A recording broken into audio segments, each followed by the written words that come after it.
بسم اللہ الرحمن الرحیم۔ میں اللہ کے نام سے شروع کرتا ہوں جو بڑا مہربان اور نہایت رحم والا ہے۔ سورہ یاسین۔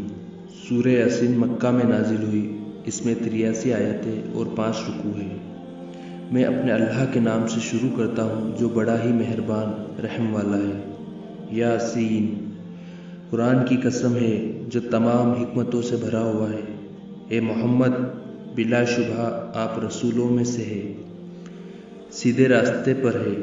یا قرآن نازل کیا ہوا ہے زبردست مہربان کی طرف سے کہ آپ ان لوگوں کو ڈرائے جن کے باپ دادا کو نہیں ڈرایا گیا تھا، بس وہ غفلت میں پڑے رہ گئے۔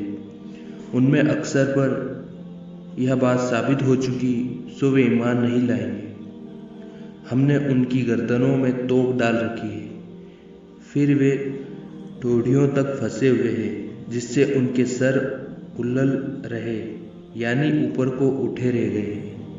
اور ہم نے ان کے آگے بھی دیوار بنا دی ہے اور ان کے پیچھے بھی دیوار بنا دی ہے، بس ہم نے ان کو گھیر لیا ہے تو وہ دیکھ نہیں سکتے۔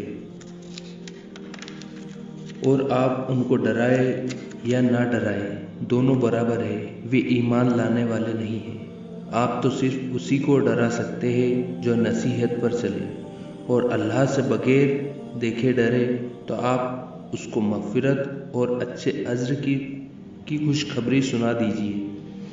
بلا شبہ ہم مردوں کو زندہ کریں گے، اور ہم لکھ لیا کرتے ہیں جو وہ آگے بھیج دیا کرتے ہیں، اور جو نشان آپ نے پیچھے چھوڑے ہیں، اور ہم نے ہر چیز کو لوح محفوظ میں لکھ رکھا ہے۔ اور ان سے گاؤں والوں کا قصہ بیان کیجیے جب ان کے پاس رسول آئے، یعنی جب ہم نے ان کے پاس 2 رسول بھیجے تو انہوں نے ان کو جھٹلایا، پھر ہم نے تیسرے سے مضبوطی طاقت دی تو انہوں نے کہا ہم تمہاری طرف رسول بن کر آئے۔ گاؤں والوں نے کہا تم ہماری طرح کے آدمی ہو، اور اللہ نے تو کوئی چیز نازل نہیں کی، تم تو بالکل جھوٹے ہو۔ انہوں نے کہا کہ ہمارا رب جانتا ہے کہ ہم تمہاری طرف رسول بنا کر بھیجے گئے ہیں، اور ہمارے ذمے صرف اتنا ہے کہ ہم صاف پیغام پہنچا دیں، اور بس۔ انہوں نے کہا کہ ہم تم کو منحوس سمجھتے ہیں، اگر تم باز نہ آؤ گے تو ہم تم کو سنگسار کر دیں گے، یعنی تم پر پتھر برسا دیں گے، اور تم کو ہماری طرف سے دکھ دینے والی تکلیف پہنچے گی۔ رسولوں نے کہا کہ تمہاری نحوست تمہارے ساتھ ہے کیا، اس لیے کہ تم کو نصیحت کی جائے، بلکہ تم حد سے آگے بڑھنے والے ہو۔ اور شہر کے کسی دور مکان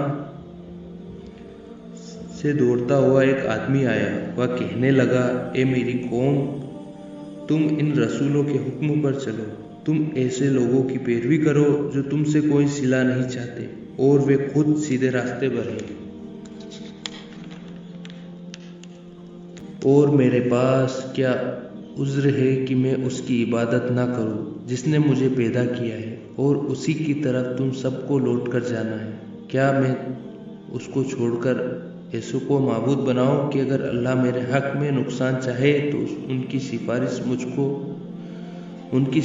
مجھے کچھ بھی فائدہ نہ دے سکے، اور نہ ہی وہ مجھے چھڑا سکے۔ اگر میں ایسا کروں تب تو میں کھلی گمراہی میں مبتلا ہو جاؤں گا۔ میں تمہارے رب پر ایمان لایا ہوں، سو تم میری بات سنو۔ حکم ہوا کہ جنت میں جا داخل ہو جا۔ وہ بولا کاش میری قوم کو معلوم ہو جائے کہ میرے رب نے مجھ سے بخش دیا اور مجھے عزت والے سمانت لوگوں میں شامل فرما دیا۔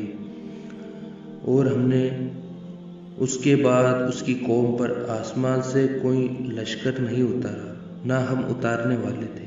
وہاں تو صرف ایک چنگاڑ تھی، سو وہ اس سے اچانک بجھ کر پڑے رہ گئے۔ بندوں کے حال پر افسوس ہے کہ ان کے پاس کوئی رسول نہیں آیا جس کا انہوں نے مذاق نہ اڑایا۔ کیا انہوں نے نہیں دیکھا کہ ہم نے ان سے پہلے کتنے لوگوں کو ہلاک کر ڈالا تھا کہ ان کی طرف لوٹ کر نہیں آئیں گے؟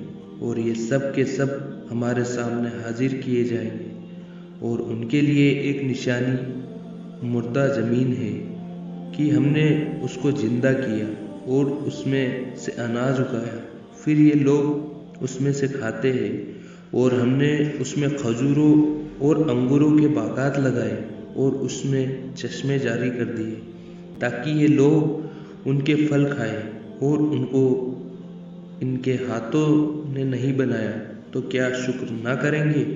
وہ ذات پاک ہے جس نے ہر چیز کے جوڑے بنائے، زمین کی نباتات، پیڑ پودوں کے، اور خود ان کے اور ان چیزوں کے جن کی ان کو خبر نہیں، اور ان کے لیے ایک نشانی رات ہے کہ ہم اس میں سے دن کو کھینچ لیتے ہیں تو اس وقت ان پر اندھیرا چھا جاتا ہے،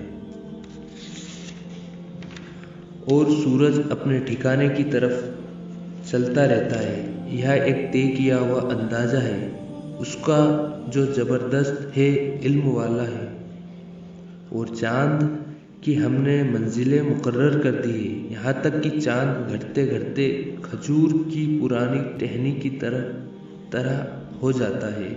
نہ تو سورج ہی چاند تک پہنچ سکتا ہے کہ اس کو جا پکڑے، اور نہ رات ہی دن سے پہلے آ سکتی ہے، اور ہر ایک اپنے اپنے دائرے میں تیر رہا ہے۔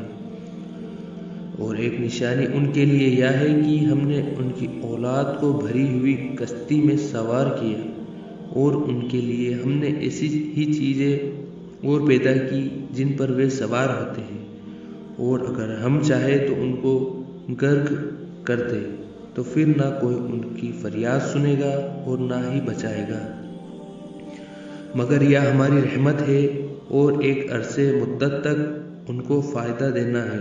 اور جب ان سے کہا جاتا ہے کہ جو تمہارے آگے اور جو تمہارے پیچھے ہے اس عذاب سے ڈرو تاکہ تم پر رحم کیا جائے، اور ان کے پاس ان کے رب کی طرف سے کوئی نشانی نہیں آئی کہ انہوں نے اس سے منہ نہ موڑا ہو، اور جب ان سے کہا جاتا ہے کہ جو رزق اللہ نے ان کو دیا ہے اس میں سے خرچ کیا کرو، تو کافر لوگ مومنوں سے کہتے ہیں کیا ہم ان کو کھانا کھلائے کہ جن کو اگر اللہ چاہتا تو وہ خود کھلا دیتا، تم تو کھلی غلطی میں ہو۔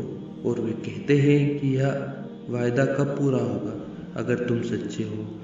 یہ تو ایک چنگاڑ کا انتظار کر رہے ہیں جو ان کو اس حال میں آ پکڑے گی جب وہ آپس میں لڑ رہے ہوں گے، پھر نہ تو وہ وصیت کرنے کا موقع ہوگا اور نہ وہ اپنے گھروں میں واپس جا سکیں گے، اور جب سور پھونکا جائے گا تو وہ سب قبروں سے نکل کر اپنے رب کی طرف دوڑیں گے اور کہیں گے ہائے ہماری کم بختی، ہمیں ہماری قبروں سے کس نے آ جگایا؟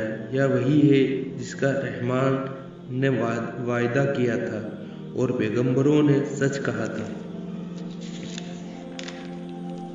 یہ صرف ایک زور کی آواز ہوگی جس سے سب کے سب ہمارے روبرو حاضر کیے جائیں گے، پھر اس دن کسی پر ظلم نہ ہوگا، اور تم کو بدلہ انہی کاموں کا ملے گا جو تم کرتے تھے۔ جنت والے اس دن عیش و آرام میں مصروف ویست ہوں گے، وہ اور ان کی بیویاں سایوں میں تختوں پر تکیہ لگائے بیٹھی ہوں گی، وہاں ان کے لیے میوے ہوں گے، اور جب وہ طلب کریں گے فوراً آ موجود ہوگا۔ مہربان اللہ کی طرف سے ان کو سلام کہا جائے گا، مجرموں آج تم الگ ہو جاؤ۔ اے آدم کی اولاد، کیا میں نے تم سے عہد نہیں لیا تھا کہ تم شیطان کی پوجا نہ کرنا، وہ تمہارا کھلا دشمن ہے، اور یہ کہ میری عبادت کیا کرنا، یہی سیدھا راستہ ہے، اور شیطان نے تم میں سے بہت مخلوق کو گمراہ کر دیا ہے تو تم سمجھتے نہیں تھے۔ یہی وہ دوزخ ہے جس کی تم کو خبر دی جاتی تھی، سو جو تم کفر کرتے رہے ہو اس کے بدلے آج اس میں داخل ہو جاؤ۔ آج ہم ان کے منہ پر مہر لگا دیں گے، اور ان کے ہاتھ ہم سے کلام کریں گے، اور ان کے پاؤں گواہی دے دیں گے جو وہ کرتے تھے۔ اگر ہم چاہیں تو ان کی آنکھوں کو مٹا دیں تو یہ پھر رستے کی طرف دوڑے تو کہاں سے دیکھیں گے، اور اگر ہم چاہیں تو ان کی صورتیں بدل دیں اسی طرح سے کہ یہ جہاں ہے وہیں رہ جائیں، اور جس کو ہم بڑی عمر دیتے ہیں تو اسے ہم پیدائش میں اوندا کر دیتے ہیں، تو کیا یہ عقل نہیں رکھتے؟ اور ہم نے رسول کو شعر کہنا نہیں سکھایا، اور نہ یہ ان کی شان کے موافق ہے، یہ تو محض نصیحت ہے اور صاف صاف قرآن ہے، تاکہ ڈرائے ایسے شخص کو جو زندہ ہے اور کافروں پر حجت پوری ہو جائے۔ کیا انہوں نے نہیں دیکھا کہ ہم نے اپنے ہاتھ کی بنائی چیزوں میں سے چوپائے مویشی پیدا کیے، پھر یہ ان کے مالک بن رہے ہیں، اور ہم نے ان کو تابع کر دیا، تو بعضیں تو ان میں سے ان کی سواریاں ہیں اور بعضوں کو یہ کھاتے ہیں، اور ان کو ان سے بڑے فائدے ہیں اور پینے کی چیزیں ہیں، تو کیا یہ شکر نہیں کرتے؟ اور انہوں نے اللہ کے سوا اور معبود بنا لیے ہیں کہ شاید ان کو ان سے مدد ملے، وہ ان کی مدد نہیں کر سکتے، اور وہ ان کے حق میں ایک فریق پکش بنیں گے، پھر حاضر کیے جائیں گے۔ تو ان کی باتیں آپ کو غمگین نہ کر دے، جو کچھ ظاہر کرتے ہیں اور جو کچھ چھپاتے ہیں، ہم کو سب معلوم ہے۔ کیا انسان نے نہیں دیکھا کہ ہم نے اس کو ایک نطفے ویری کے قطرے سے پیدا کیا، پھر وہ کھلم کھلا جھگڑا کرنے لگا اور ہمارے بارے میں مثالیں بیان کرنے لگا، اور اپنی پیدائش کو بھول گیا، کہتا ہے کہ ہڈیوں کو کون زندہ کرے گا جبکہ وہ بوسیدہ ہو گئی ہو؟ آپ فرما دیجئے، ان کو وہی زندہ کرے گا جس نے ان کو پہلی بار پیدا کیا ہے، اور وہ سب قسم کا پیدا کرنا جانتا ہے۔ وہی جس نے تمہارے لیے ہرے درخت سے آگ پیدا کی، پھر تم اس سے آگ سلگاتے ہو۔ کیا جس نے آسمانوں اور زمین کو پیدا کیا، وہ اس بات پر قادر نہیں کہ ان جیسوں کو پیدا کر دے؟ کیوں نہیں؟ اور وہ بڑا پیدا کرنے والا اور بڑا جاننے والا ہے۔